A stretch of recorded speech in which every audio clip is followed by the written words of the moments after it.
Yesterday afternoon, the Grant County Sheriff's Department responded to a phone call from a local business saying it had just been robbed.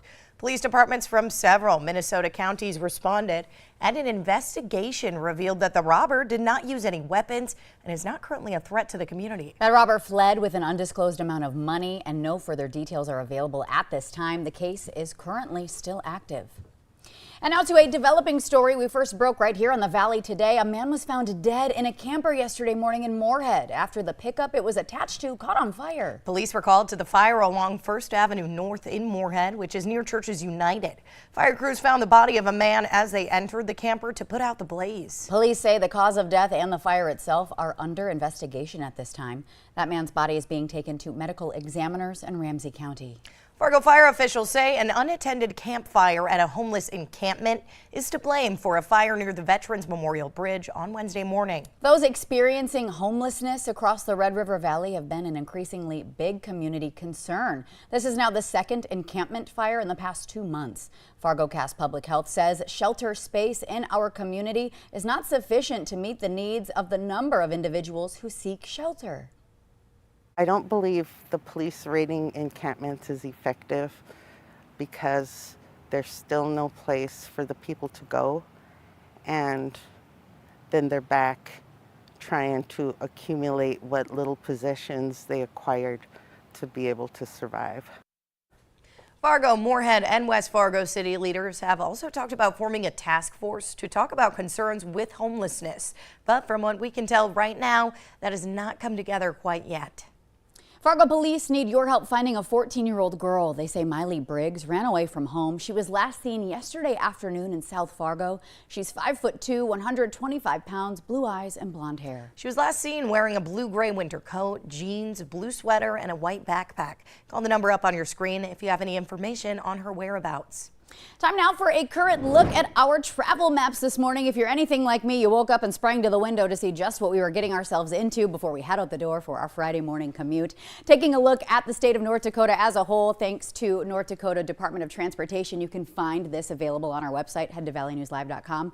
We're all in this together on the northern portion of our state here. This shaded county here that looks purple, a purple hue at the top of our map, it just means a travel alert this morning. We're all waking up with snow, but there is a lot of ice and even wet roadways near places like Valley City, West Fargo, Grand Forks, even all the way up to the Canadian border that you need to be mindful of. So the roadways, one layer of ice, and then we've got those snow accumulations, as Lisa has been mentioning all throughout our week. And taking a look at the state of Minnesota, courtesy of the Department of Transportation here, it's all coming together in the same kind of way. Minnesota 11, Highway 11 here. We have live updates thanks to those DOT plows and those street cameras. That weather station reporting high winds in the area on top of the icy roadways, on top of the snow. So when you're out and about on the roads, the winds are blowing that snow over your windshield too. So there's a lot to be mindful of. And it's essentially what our entire viewing area is experiencing in places like Argyle, Lake Bronson, Hallock, Lancaster. All of these things that we have been preparing you for throughout our week are coming true right now. And for more details on what exactly is going on outside with our current conditions, we're sending things over to meteorologist Lisa Green for a look at what to expect. Hi, Lisa. Good morning. Well, the nice news is that the snow is winding down, and so we're not accumulating anymore for the morning commute. But as you just mentioned, we do have snow on the ground, and that's going to lead to some issues. Here's a look at some of the reports that have come in for Fargo. I measured a little over 1.5 inches of snow here in South Fargo. Grand Forks just over 1 inch. So this is not a huge snow producer. It's just that we're not used to this anymore, and we had that transition happen. So some ice too to go with that snow. Devil's Lake, a 1/2 inch of snow. More reports are starting to roll in this morning, and there are some places within that 1 to 3 inch range. And I'm going to put together a more comprehensive list here this morning and post that to the VNL weather app. And taking a look outside in Fargo, looking snowy. You can see the wintry view here with the snow on the streets and on the rooftops as we're looking northward. There's downtown Fargo on the right, and our temperature 24 degrees, so that snow is not melting. We're looking at wind too that's going to be brisk this morning and into the afternoon. A gust to nearly 30 miles per hour right now. That wind is out of the northwest, so that's colder air rushing in, and it makes it feel like it's only 10 degrees right now in Fargo when we factor in that wind chill. Visibility is looking good, though. We're at 10 miles. Grand Forks, East Grand Forks, a similar view with that fresh coating of snow on the ground there on the Greenway. And it's 19 degrees, and the airport reporting a few flakes at the moment with a feels like number or wind chill of 3. And that's it. We've got a wind gust to 26 miles per hour in Grand Forks. So radar, again, not looking as impressive as it was in the last 12 to 24 hours. You can see that we've had some areas of snow still lingering in eastern parts of our viewing area, some spots around Grand Forks, back over to Crookston into western Polk County. So that may greet you and your kids out at the bus stop this morning, and they may want their winter boots and their winter coat as well, with the temperatures and wind chills where they're at now. We don't warm up much for the afternoon. Heading home from school, we'll be into the upper 20s for Fargo on this first alert weather day. And this weekend, a few flakes possible. Isolated flakes and flurries on Saturday, and then Sunday, Northern Valley may see some light snow showers right along the border. But we'll have breaks in between, and Sunday, right now, I know we've been missing the sun. Right now, it looks like a lot of us have a good shot at seeing some sunshine, at least for the first half of the day on Sunday. So that's something to look forward to, even as we've been cooling things down in our extended planner. Yeah, that's what we're all hanging on to at this point, huh? Yeah, we can really brighten things up. It's just been so foggy and gloomy lately. And so with this change in our pattern, that will kind of open things up a little bit more for us. Beautiful news. Thank you, Lisa. Former President Donald Trump has won the Nevada Republican caucuses. Nevada Republicans hosting their caucuses for the party's presidential candidates yesterday after deciding to ignore Tuesday's primary results. Valley News Team's Washington correspondent Josh Roltenberg is in Las Vegas with more. Well, as expected, former President Donald Trump easily won Nevada's Republican caucus. He was the only major Republican candidate running in the contest. Trump now pockets the GOP's 26 delegates and is one step closer to becoming the party's nominee for president. On Thursday, Trump projected confidence during a victory party his campaign hosted here at the Treasure Island Hotel.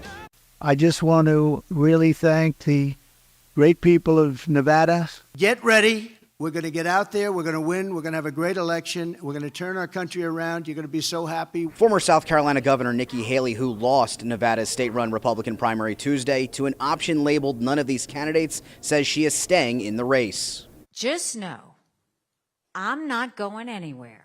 I'm in this for the long haul. On the Democratic side, President Joe Biden is pulling further away from his lesser-known challengers. He also won Tuesday's primary with ease. Author Marianne Williamson ended her campaign on Wednesday. We must keep the White House. We must keep the Senate, and we must take back the House. Now the candidates will shift their focus to the next round of states. The next Republican primary is in South Carolina on February 24th. Democrats will compete in Michigan on the 27th. In Las Vegas, I'm Josh Roltenberg.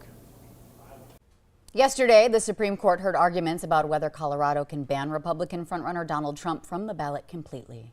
The justices sounded skeptical, grappling with the former president's eligibility for office. This comes after 6 voters in Colorado removed him, pointing to his actions on January 6th and the provision in the 14th Amendment that disqualifies those who engaged in insurrection, an amendment that was passed after the Civil War. The question that you have to confront is why a single state should decide who gets to be president of the United States. That seems quite extraordinary, doesn't it? It'll come down to just a handful of states that are going to decide the presidential election. That's a pretty daunting consequence. Trump's lawyers argue Congress, not states, must decide who is eligible for presidency and that the former president did not engage in insurrection. The special counsel investigating Joe Biden's handling of classified documents has declined to prosecute the president. However, special counsel Robert Hur found that Biden's practices, quote, present serious risks to national security.